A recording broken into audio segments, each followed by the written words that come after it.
사도행전 26장 28절 같이 읽겠습니다. 시작. 아그리빠가 바울에게 이르되 내가 적은 말로 나를 권하여 그리스도인이 되게 하려 하는도다. 아멘. 오늘 설교의 제목은 우리에겐 언제나 자신을 돌아보게 하는 메시지가 됩니다. 그리스도인들은 누구나 두 가지 마음 가운데에서 하나를 택해야 하는 도전을 받으면서 살아갑니다. 성령의 마음과 육체의 소욕 가운데에서 하나를 택해야 하는 것처럼 우리는 또한 명목상의 그리스도인의 마음과 참 그리스도인의 마음 가운데에서 하나를 택해야 합니다. 예수님을 믿고 그리스도인이 되었어도 한순간에 변화되어 성령의 완전한 통치만을 항상 받으며 살지는 못합니다. 때론 육체의 욕심에 따라 살 때도 있는 것이 사실입니다. 그리스도인이 되었어도 언제나 온전한 그리스도인의 모습이 아니라 때로는 명목상의 그리스도인이 아닌가 싶은 자신의 모습을 발견할 때도 있습니다. 그러나 우리는 마치 예수님께서 책망하셨던 바리새인들처럼 겉으로만 거룩하고 온전할 뿐 속으로는 더러운 교만과 가식으로 가득한 신앙생활이 아니라 마음으로부터 성령의 불로 태워져 회개하여 정결함을 입고 참으로 변화되어 예수 그리스도의 사랑에 붙들린 인생으로 살아야 하는 것입니다. 겉으로 그리스도인 비슷하게 보이는 신앙생활에 만족할 것이 아니라 뼛속까지 온전한 그리스도인으로 변화되어 100%의 성화의 단계까지 이르도록 우리는 계속해서 그리스도 안에서 자라가야 하는 줄로 믿습니다. 바울 사도는 3차 선교 여행을 마치고 예루살렘으로 들어가려고 하였습니다. 마게도니아 지방에서 모금한 구제 연보를 궁핍에 처한 예루살렘 교회에 속히 전달해 주어야 했고, 오순절을 지키려고 세계 각처에서 몰려든 유대인들에게 그리스도의 복음을 전파할 기회를 얻기 위하여 예루살렘 교회에 들어가야 했으며, 또한 오랜 기간에 걸친 전도여행을 마무리 짓고 파송교회인 예루살렘 교회 앞에서 선교 보고를 해야 했던 것입니다. 그러나 바울은 예루살렘으로 가는 여행이 결박과 환란의 길이 될 것을 알았습니다. 유대교의 본산지인 예루살렘에는 수많은 유대교 극단주의자들이 득실되고 있었기 때문입니다. 그들은 처음에는 독실한 유대주의자로서 기독교 탄압에 앞장서다가 갑자기 기독교 복음 전도자가 된 바울을 변절자로 간주하였고, 그를 죽임으로써 교회에 심각한 타격을 주고 싶어 하였습니다. 따라서 그들은 살기를 품고 바울이 예루살렘으로 들어오기만을, 그가 언제 들어오나 그렇게 벼르고 있었던 것입니다.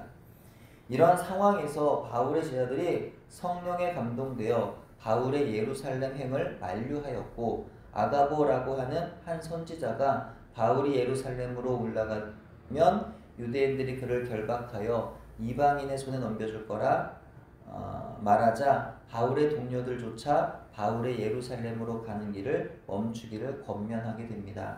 바울 역시도 이미 성령을 통해서 예루살렘으로 가면 어떤 일이 벌어질지 알고 있었지만, 그럼에도 불구하고 바울은 주 예수 그리스도의 이름을 위하여 그 길을 걸어갔던 것입니다. 그렇게 바울은 몇몇 제자들과 함께 예루살렘에 이르게 됩니다. 예루살렘 교회 성도들은 그를 기쁘게 맞아 주었습니다. 바울은 당시 예루살렘 교회 지도자였던 예수님의 동생 야고보와 교회의 장로들을 만났습니다. 그리고 3차 선교여행을 통하여 하나님께서 이방인들에게 행하신 일들에 대하여 낱낱이 보고하였습니다. 이후 바울은 예루살렘의 유대인 그리스도인들의 우려나 오해와는 달리 그리스도의 복음이 모세율법을 부정한 것이 아니라는 사실을 드러내기 위해서 머리를 깎는 정결 예식을 4명의 유대 그리스도인과 같이 행하게 됩니다. 그리고 정결 예식이 끝나갈 무렵 아시아 지역에서부터 복음을 방해하였던 유대인들이 바울이 성전뜰에 있는 것을 보고 무리를 충동하여 바울을 붙잡았습니다. 그들은 바울을 붙잡아 성전 바깥으로 끌어내어 죽이려 했던 것입니다. 이 소식이 로마의 천부장에게 전달되자 천부장은 백부장과 군인들을 거느리고 군중들에게 달려갔습니다. 천부장은 바울을 체포하여 병영 안으로 끌고 가려 했습니다. 바울은 이때 병영 안으로 들어가는 층계에 서서 천부장의 허락을 받고 흥분한 군중들을 향하여 히브리 말로 즉 아람어로 간증과 설교를 했습니다. 바울의 설교에 군중들은 바울을 더욱 죽이라고 소리쳤습니다. 폭동이 일어날까 두려워 천부장은 바울을 병영 안으로 데리고 들어갔고 얼마 후 그는 바울을 유대의 상회들인 공의회 앞에 세우게 됩니다. 유대 공회에서는 바리새파 사람들과 사두개파 사람들이 둘로 나뉘어서 아무런 결론을 내리지 못하였습니다. 이런 상황에서 병영 안에 있던 바울을 밖으로 빼내어 죽이려던 유대인들이 있음을 바울의 조카가 바울에게 알렸고 조카가 그 내용을 다시 천부장에게 알리자 천부장은 바울을 가이사랴로 이송합니다. 바울은 가이사랴의 헤롯궁에 감금된 상태로 벨리스 총독 앞에서 변론하게 됩니다. 벨리스는 바울의 변론을 듣고 그에게 죄가 없음을 알았으면서도 유대인의 환심을 사려고 그를 풀어주지 않고 2년 동안이나 감금해 두었습니다. 이후 베스도 총독과 아그리빠 왕 앞에서도 변론을 하게 되었는데 아그리빠 왕이 바울의 변론인 그의 간증과 설교를 듣고 했던 말이 바로 오늘의 본문이었던 것입니다. 요한 웨슬리는 1741년 옥스포드에서 명목상의 그리스도인이라는 제목으로 본문을 가지고 설교하였습니다. 그리스도인을 명목상의 그리스도인과 참 그리스도인으로 구분하게 되는데 웨슬리는 자신이 옥스퍼드 대학 시절에 명목상의 그리스도인이었다는 것입니다. 그러면서 그는 성도는 바로 명목상의 성도가 아니라 진정한 성도가 되어야 한다라고 그렇게 설교했던 것입니다. 아그리빠 왕이 바울에게 한 말은 이것입니다. 감히 너가 나에게 감히 너와 같은 하찮은 존재가 왕인 나에게 온전한 그리스도인이 되라고 철저한 그리스도인이 되라고 그렇게 말하는 것이냐? 지금 이대로 살면 되는 것이지 내가 무엇을 더 하라는 말이냐? 이것은 이교도이자 불신자인 아그리빠 왕의 말이었습니다. 하지만 이것은 예수님을 믿음으로 이미 구원을 받았다는 사실에 만족하여 더 이상의 온전한 그리스도인으로서의 삶에 대한 것들을 고민하거나 추구하지 않는 사람들의 말이기도 합니다. 지금 이 정도 믿으면 되지. 꼭 그렇게 유별나게 믿어야 돼? 라고 말하면서 적당히 믿는 그리스도인들이 있습니다. 예수님을 믿는다고 하지만 마음에 예수님을 사랑하는 마음이 없는 사람들입니다. 그렇기 때문에 예수님의 가르침에 절대적으로 순종하지도 않습니다. 취사 선택해서 내가 원하는 건 순종하고 내가 불편한 것은 외면하고 모른 척합니다. 근데 웨슬리는 설교하기를 90%까지 설복된 수많은 그리스도인들이 그 정도까지 밖에 갈 수 없다면 그것은 하나님 앞에서는 아무 쓸모가 없다는 것입니다. 90%의 그리스도인이 아니라 100%의 그리스도인이어야 한다는 것입니다.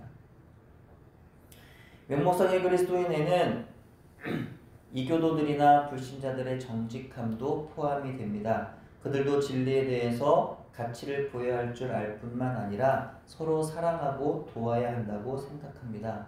명목상의 그리스도인에는 경건의 모양만 가지고 있는 그리스도인들이 또한 포함되어 있습니다. 그들은 참 그리스도인의 겉모습을 가지고 있고 그들은 복음을 금하는 어떤 일도 하지 않습니다. 그들은 모든 죄나 불경건한 일들을 피합니다. 반면에 기회가 있는 대로 모든 종류의 선을 행합니다. 이와 같은 명목상의 그리스도인과 참 그리스도인은 겉으로는 같아 보여도 본질적으로 다르다는 것입니다. 참 그리스도인에게는 하나님과 이웃을 사랑하는 마음이 있습니다. 하나님과 그분의 하신 일들과 말씀들을 온전히 믿고 따르는 사람들이 바로 참 그리스도인이라는 것입니다. 그럼 우리는 참으로 우리의 마음 가운데 하나님의 사랑이 부어져 있는지 그 사랑의 마음으로 살고 있는지 자신을 살펴야 하겠습니다. 세상에서 다른 것을 바라보기보다는 하나님으로 인하여 감사하며 만족한 인생을 살아가고 있는지 스스로를 살펴야 하는 것입니다. 그 사랑의 마음으로 참으로 형제와 이웃을 사랑하고 있는지 자신의 죄를 용서함 받아 무거운 죄의 짐에서 벗어나 하나님의 자녀로 거룩한 삶을 추구하며 살아가고 있는지 그렇게 참 그리스도인으로 살아가고 있는지 자신의 인생을 우리는 돌아보아야 한다는 것입니다. 아그리빠 왕처럼 세상에서 최고가 되어 잠시 세상의 영광을 누리는 것에 취하여 살아가다가 비참한 자리로 떨어지는 인생이 되어서는 안 되겠습니다. 명목상의 그리스도인으로 어중간한 그리스도인, 자연인도 아니고 성도도 아닌 중간 상태에 머무르다가 주님 앞에 가서는 안 되겠습니다. 참된 믿음으로 하나님의 사랑 안에 거하여 그 은혜를 경험하면서 살아가는 저와 여러분 되기를 바랍니다. 참된 믿음으로 예수 그리스도에게까지 자라가 온전한 그리스도인으로 세워지는 참 그리스도인으로 세워지는 저와 여러분이 되기를 소원합니다. 기도합니다. 하나님 감사합니다. 오늘 하루를 살아갈 때 또 이제 새해의 첫 달을 살아가는 이 시기에 저희들 하나님 그 무엇보다 하나님의 사랑이 내 마음에 부어지기를 간절히 소망합니다. 하나님의 사랑 안에서 더 하나님을 사랑하고 더 형제와 이웃을 사랑하면서 우리를 위해서 행하신 그리스도의 피 흘리시고 부활하신 그 능력 안에서 내가 온전한 그리스도인이 되어짐을 다시금 기억하며 이제는 하나님 어중간한 그런 명목상의 그리스도인이 아니라 참 그리스도인으로 세워져 가는 우리 모두가 되도록 하나님 축복하여 주시옵소서. 감사드리오며 예수님 이름으로 기도합니다. 아멘.